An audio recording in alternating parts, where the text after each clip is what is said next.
আচ্ছা, আসসালামু আলাইকুম। আজকে আমরা পড়ব জীব প্রযুক্তি নিয়ে। তো প্রযুক্তি আমাদের নিয়ে তুলনামূলক আমরা কিছু আলোচনা করব। তো আমার সামনে একটা বই আছে আপাতত। তো আমাদের হচ্ছে জীব প্রযুক্তি চ্যাপ্টারটা মূল বই হয়তো অনেকেরই আগে রিডিং দেওয়া আছে বা দেওয়া হয়নি। এখন সামনে আমাদের পরীক্ষা, তো সেই হিসেবে দেখা যায় যে সম্পূর্ণ বই আসলে রিডিং পড়ে শেষ করা সম্ভব হয়ে ওঠে না। তো সেই ক্ষেত্রে আমরা শুধুমাত্র গুরুত্বপূর্ণ কিছু জিনিস এবং যে প্রযুক্তি থেকে কী কোয়েশ্চেনগুলো আসে জাস্ট সিকিউ এর জন্য, সেগুলো নিয়ে আমার মনে হয় একটু আলোচনাটা করা বেশি প্রয়োজন। সেটা হচ্ছে যে আম, জীব প্রযুক্তি অ্যাকচুয়ালি কোয়েশ্চেন আসে জাস্ট দুইটা, সৃজনশীল। তো জীব প্রযুক্তি অ্যাকচুয়ালি অনেক ইম্পর্টেন্ট একটা চ্যাপ্টার, কারণ এখান থেকে সৃজনশীল শিওর একটা না একটা থাকবেই উদ্ভিদ বিজ্ঞান বা জীববিজ্ঞান প্রথম পত্রে। তো সেই হিসাবে হচ্ছে জীব প্রযুক্তির সিকিউ আসার মতো পার্ট হচ্ছে দুইটা আছে। একটা হচ্ছে যে টিস্যু কালচার, আরেকটা হচ্ছে যে রিকম্বিনেন্ট ডিএনএ প্রযুক্তি।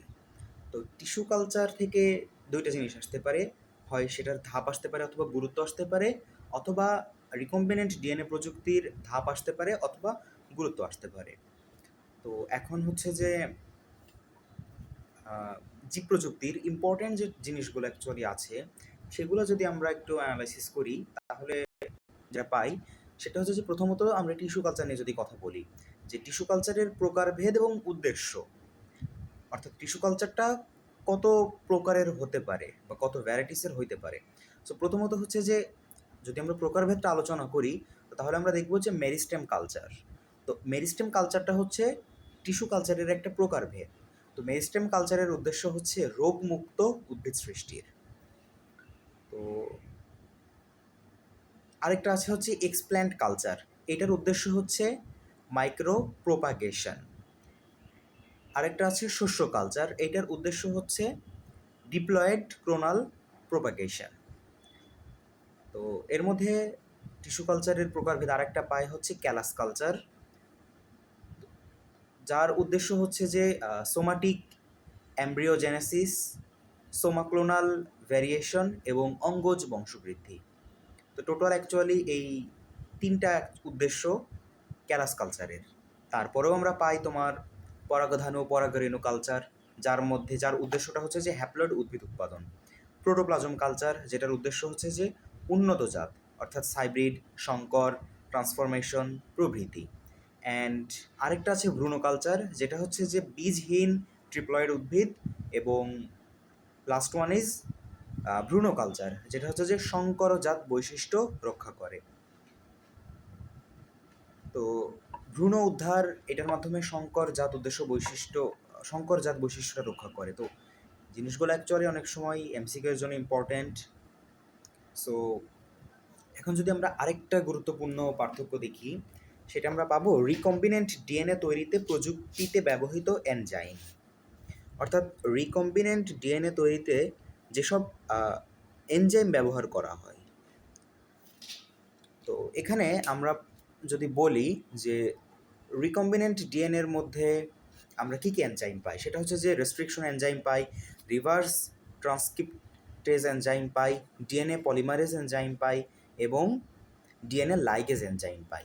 এখন আমরা যদি একটু কার্যাবলীগুলো চিন্তা করি তাহলে দেখো রেস্ট্রিকশন এনজাইমের কার্যাবলীটা কী, সেটা হচ্ছে যে এই এনজাইম দ্বারা ডিএনএ অণুর কাঙ্ক্ষিত অংশ কর্তন করা যায়। মানে ডিএনএ অণুর একটা কাঙ্ক্ষিত অংশ তুমি ধরো যে কাটতে চাইবা। সো এখন সব জিনিসেরই তো একটা নিজস্ব স্ট্রাকচার আছে, তাই না? সো একটা জিনিস থেকে যদি তুমি সেই স্ট্রাকচার থেকে সরিয়ে নিয়ে আসো তো নিশ্চয়ই সেটা আসলে করা একটু ডিফিকাল্ট হবে, তাই না? কারণ ধরো যে কিডনি ট্রান্সপ্লান্টের কথা চিন্তা করো। এখন যত ধরো যে কারোর একজনের কিডনি ড্যামেজ হয়ে গেছে, এখন অন্য আরেকজনের কিডনি খুলে লাগিয়ে দিলেই কিন্তু সে সুস্থ হয়ে যাবে, বিষয়টা কিন্তু তা না। সেখানে তোমার ব্লাড স্যাম্পল দেখতে হবে, তারপরে অনেক ব্যাপার আছে, সেগুলোর ম্যাচ খাওয়াইতে হবে, তাই না? কারণ এটা একটা রেস্ট্রিক্টেড জিনিস, তুমি যদি একটু উল্টাপাল্টা কিছু করো না তো সে দেখা যাবে যে তার কিডনি লাগায়ও সে বেঁচে থাকতে পারতেছে না, তার আলটিমেটলি ডায়ালাইসিস করাই লাগতেছে। সো একটা জিনিসকে তুমি যখন অন্য জায়গা থেকে খুলে আনবা সো অবশ্যই কিছু না কিছু জিনিসপত্র রেস্ট্রিক্টেড থাকে আর কি। তো এরকম মনে রাখবা এই জন্য যে এনজাইম ডিএনএ অণুর কাঙ্ক্ষিত অংশ কর্তন করে, তার মানে একটা এনজাইমের সাহায্যে ডিএনএ অণুর নির্দিষ্ট একটা অংশ যদি তুমি কেটে নাও, একটা রেস্ট্রিক্টেড সাইন চলে আসে বা একটা অ্যালার্ট চলে আসে। দ্যাটস ওয়াই এখানে কাজে লাগে হচ্ছে রেস্ট্রিকশন এনজাইম। তারপরে রিভার্স ট্রান্সক্রিপ্টেজ এনজাইম, এটা কি কাজে লাগে? এটা হচ্ছে যে এমআরএনএ থেকে তোমার সিডিএনএ সৃষ্টি করার সময়। তো এমআরএনএ থেকে এখন তুমি সিডিএনএ সৃষ্টি করবা, মানে ধরো যে একটা রিভার্স ব্যাপার ঘটতেছে, সো যার জন্য এখানে লাগে রিভার্স ট্রান্সক্রিপ্টেজ এনজাইম। আচ্ছা, এইবার তুমি যদি অনুরূপ ডিএনএ তৈরি করে, মানে জাস্ট কপি করে, যেমন ডিএনএ থেকে সিডিএনএ তৈরি করতেছে, তো এই জিনিসটা করে কোন এনজাইম? সেটা হচ্ছে যে ডিএনএ পলিমারেজ এনজাইম। এবং মনে আছে যে আমরা ডিএনএকে কাটছিলাম কোন এনজাইম দিয়ে? রেস্ট্রিকশন এনজাইম দিয়ে। এখন ডিএনএকে যদি আমি এবার জোড়া লাগাতে চাই, কোন এনজাইম ব্যবহার করব? ডিএনএকে যদি আমি এখন জোড়া লাগাতে চাই, তো সেই ক্ষেত্রে জোড়া লাগাবো সো ডিএনএ লাইগেজ এনজাইম। তো এই চারটে এনজাইমের নাম একটু মনে রাখবা, যে রেস্ট্রিকশন এনজাইম ডিএনএ অংশকে কর্তন করে, রিভার্স ট্রান্সক্রিপ্টেজ এনজাইম এমআরএনএ থেকে সিডিএনএ তৈরি করা হয়, ডিএনএ পলিমারেজ এনজাইম সেটা হচ্ছে যে অনুরূপ ডিএনএ তৈরি করে, যেমন ডিএনএ থেকে সিডিএনএ, এবং ডিএনএ লাইগেজ এনজাইম এটা কি করে? ডিএনএ খণ্ডকে জোড়া লাগানোর জন্য ব্যবহৃত হয়।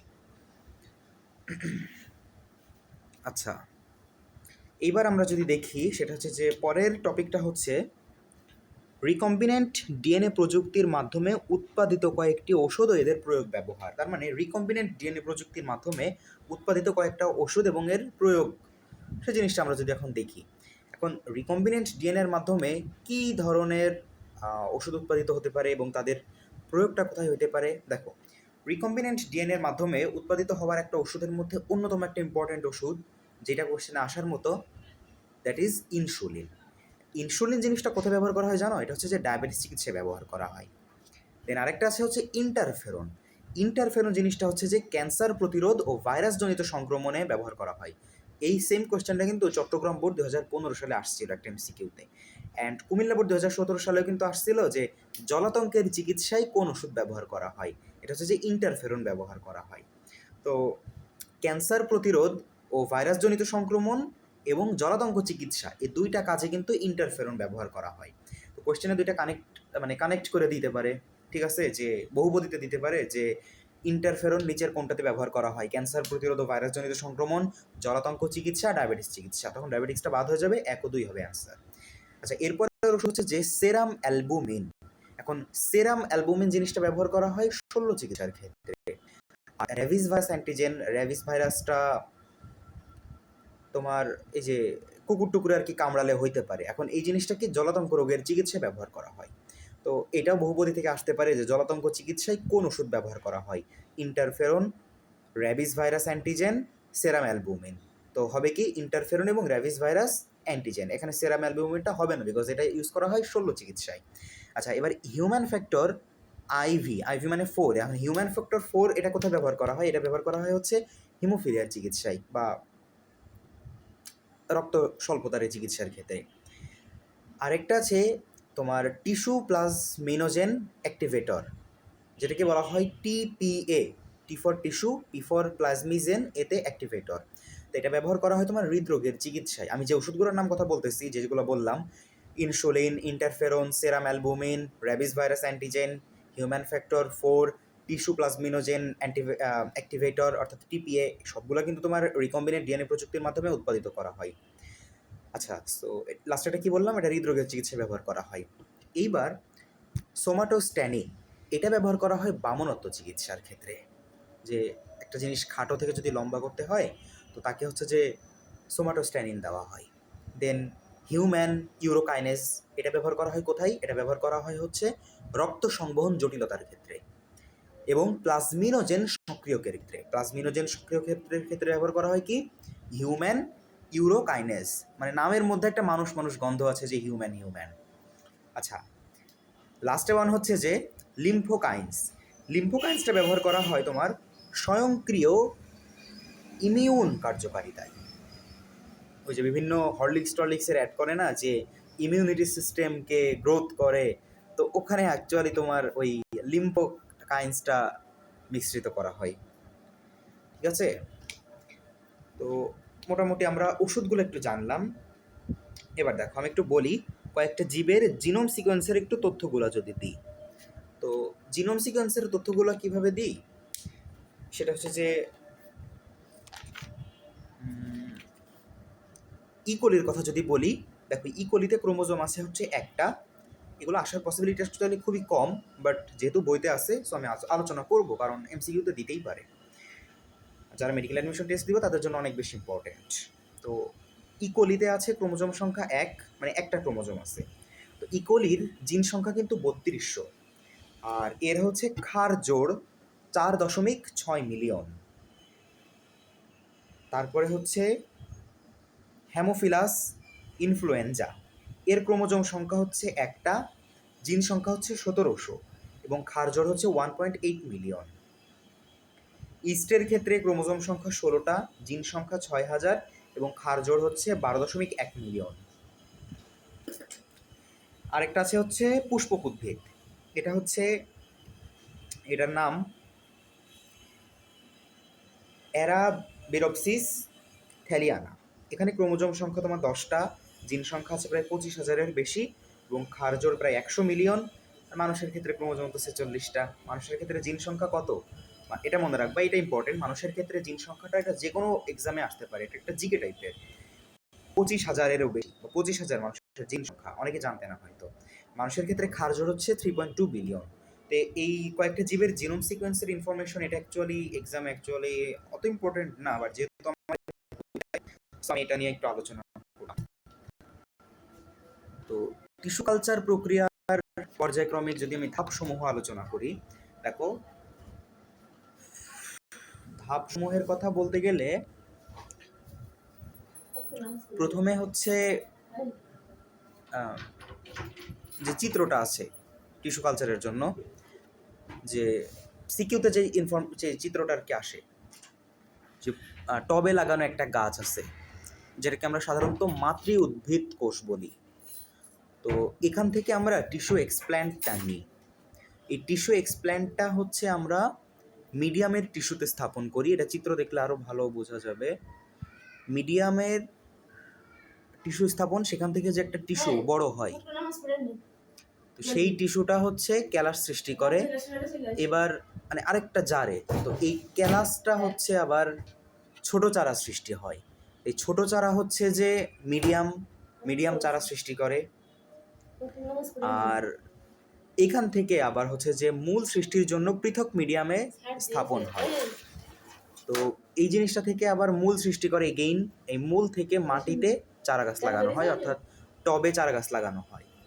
তো সেখান থেকে হচ্ছে আবাদের জন্য প্রাকৃতিক পরিবেশে স্থানান্তর করা হয়। তো এটা অ্যাকচুয়ালি টিস্যু কালচার প্রক্রিয়ার ক্রমিক পর্যায় এবং ধাপসমূহ। সেটা মেবি চিত্র দেখলে আরও ভালো বোঝা যাবে, বাট আমি জাস্ট সংক্ষেপে একটু আলোচনা করে নিলাম। তো এইটার আমরা টুকটাক একটু বেসিক আলোচনা করলাম। ইনশাল্লাহ টিস্যু কালচার নিয়ে আমাদের আরেকটা ছোটো ক্লাস আসবে, সেটা হচ্ছে যে এমসিকিউ এর জন্য একটা ইনফরমেশন নিয়ে আমরা আরেকটু ডিটেলস আলোচনা করব। অ্যান্ড আই এক্সপেক্ট ওই ক্লাসটা হয়তো কালারফুল হবে, চেষ্টা করব। So thank you.